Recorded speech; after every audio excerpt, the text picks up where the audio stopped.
Michael is in this league. Here's Bryant. Wow! Michael Jordan with 36, Bryant with 33. Kobe has sent a message to everyone else that he is the future. What happens when a legend meets his heir on the biggest stage?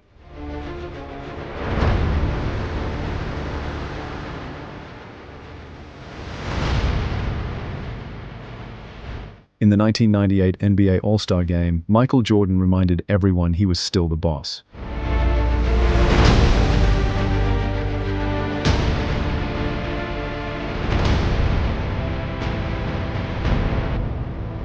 While 19-year-old Kobe Bryant dared to challenge the throne, Jordan dropped 23 points with surgical precision, leading the East to a dominant 135-114 win, while Kobe soared with a team-high 18 points, showing flashes of what was to come. But was this clash about numbers or legacy? Was it the end of one era or the spark of another? You're in the right place if you love basketball showdowns with meaning. Hit subscribe and join us as we relive the day. Greatness met greatness in the making. Let's get started. Let's rewind to February 8th, 1998. The lights of Madison Square Garden beamed brighter than ever as the 48th NBA All-Star Game kicked off in New York City. A sold-out crowd of 18,323 fans packed into the world's most famous arena. But this wasn't just another exhibition. It was a passing of the torch moment. Michael Jordan, 35, the face of the NBA, stood across from Kobe Bryant, a fearless new rookie making his All-Star debut. Can you think of the energy in that arena? Michael Jordan led all players in votes with over 1 million fan votes, a clear sign he was still the king. Kobe, on the other hand, became the youngest All-Star in NBA history. All eyes were on this matchup. Will the child stand up to the big boss, or would the king remind him who runs the court? Even before tip-off, you could feel something special brewing. Think about it. Two of the game's greatest names on the same court, different generations, same mission, to dominate. Have you ever seen a moment where old school meets new school so perfectly? What would you have expected that night? This wasn't just about MJ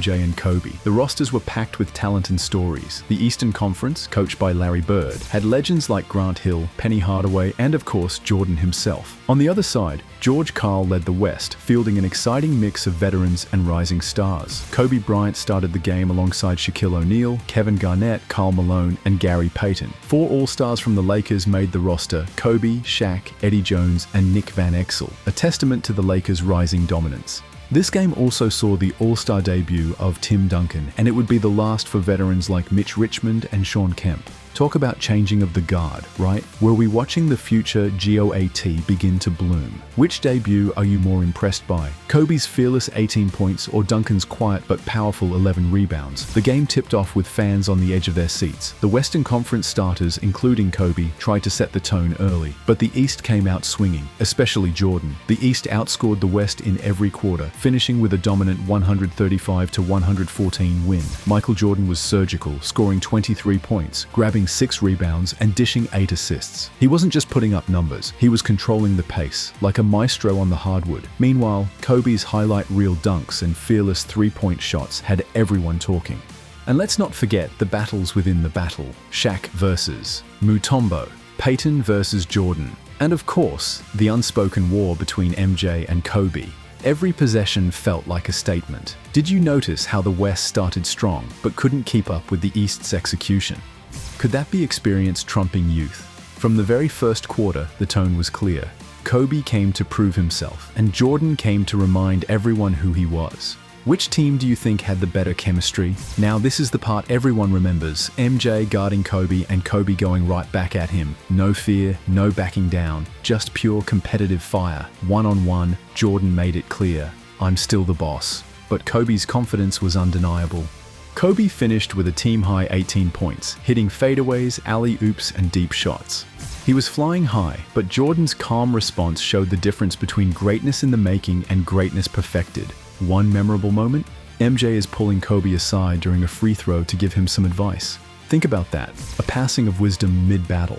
Even broadcasters couldn't hide their excitement. Bob Costas called it a glimpse into the future, and he was right. But that night, Jordan had the last word, taking MVP honors for the 3rd time in his career. Have you ever watched two legends face off and felt like time slowed down? What impressed you more, Kobe's fearless challenge or MJ's graceful dominance? We hope you're enjoying it. If so, then subscribe and hit the bell for more updates.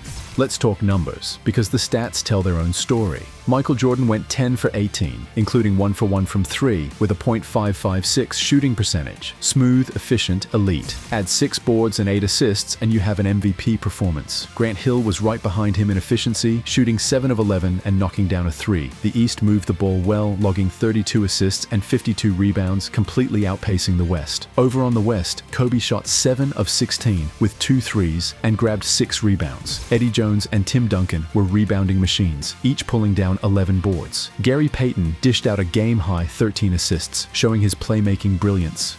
And despite the flashy moments, the West shot only 4 of 23 from beyond the arc, a rough 17%. That cold shooting hurt them.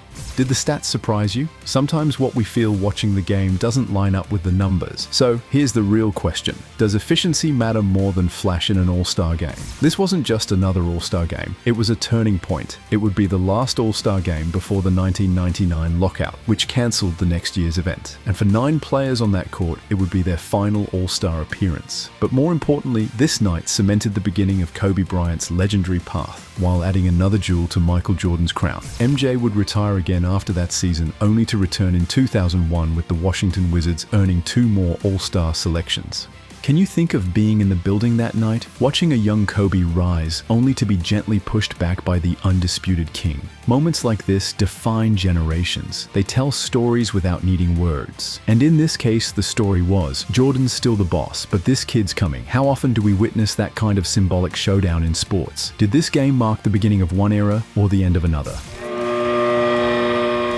As the buzzer sounded and confetti fell, Michael Jordan held his MVP trophy high, a symbolic finish to a game that was so much more than just East versus West. It was about legacy, respect, and a glimpse into the future. The Eastern Conference had won, but the real win was for fans. We got to see the greatest ever and the future G.O.A.T collide on one of basketball's biggest stages. The halftime show featured Broadway all-stars, but the real performance happened on the court. And while Jordan was the headliner, Kobe was the breakout act. This wasn't their last meeting, but it was their first under the all-star lights, and it delivered. If you could go back and watch one game live, wouldn't this be near the top? Because this wasn't just a game, it was a chapter in basketball history, a night when we didn't just witness greatness, we saw it pass the torch. In the end, who won that night in Madison Square Garden? Was it the expert or the newcomer? Maybe it wasn't about victory, but a moment where past and future collided spectacularly. Isn't it incredible how one night can say so much without a single word? Moments like these remind us why we love the game. Want more legendary face-offs and behind-the-scenes stories? Then hit that subscribe button, drop your thoughts in the comments, and never miss the magic.